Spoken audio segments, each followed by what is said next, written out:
Hello friends, IPS clerk का notification कल midnight को ही आउट हो चुका है। और सीट्स को देखने के बाद आप सभी के मन में थोड़ा सा डाउट होगा कि बहुत कम सीट्स है, लेकिन ऐसा कुछ नहीं है। सीट्स आपका इंक्रीज होगा, बहुत जल्द होगा।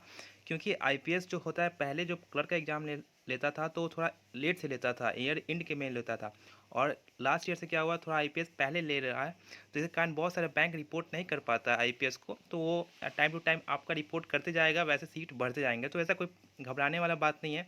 इसमें आप देख सकते हो कि 12 जो पब्लिक सेक्टर बैंक है वो पार्टिसिपेट किए हैं।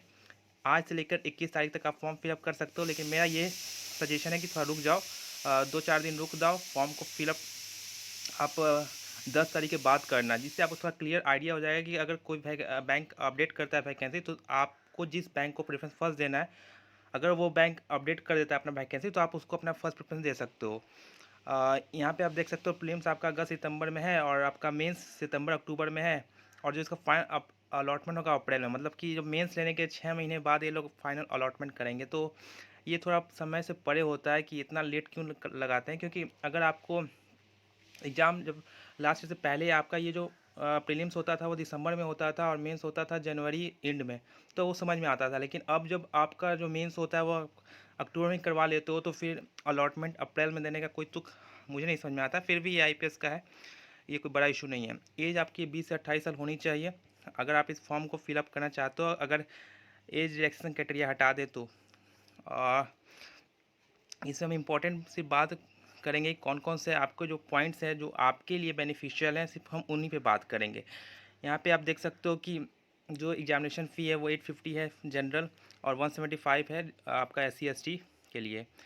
पैटर्न जो है सेम है आपका, वही English 30 question 30 marks, maths 35 question 35 marks, reasoning 35 question 35 marks, 20 minute आपका ईच अलॉटमेंट है टाइम।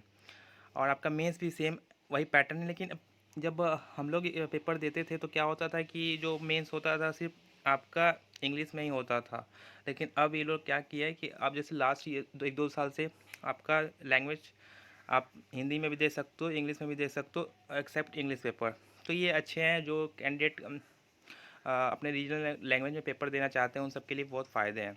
यहाँ पे आप देख सकते हो कि अगर आपके स्टेट में सीट्स नहीं है, तो आप दूसरे स्टेट से फॉर्म फिलअप करना चाहोगे, तो आप अपना रीजनल लैंग्वेज देख लेना कि आपको स्टेट का रीजनल लैंग्वेज आता है कि नहीं। क्योंकि एलपीटी में अगर आप फंस जाओगे, अगर आप रीजनल लैंग्वेज वहाँ की नहीं आती है। तो यहाँ पे हम बात करेंगे कि आपका पैटर्न क्या होगा।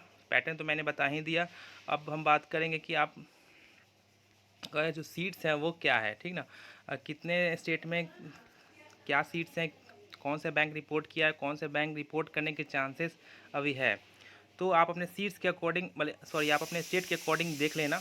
मैं इसमें नॉर्मली बिहार और यूपी का बात करूंगा, क्योंकि ये दोनों स्टेट से ज़्यादा कैंडिडेट अप्लाई करते हैं। यहाँ पे देखो, bank of Baroda not reported है, इसके चांसेस थोड़े से कम है रिपोर्ट करने का, लेकिन कुछ कहा नहीं सकता। बैंक ऑफ इंडिया आपका 17 सीट दिया है, काफ़ी कम है। बैंक ऑफ महाराष्ट्र रिपोर्ट करेगा।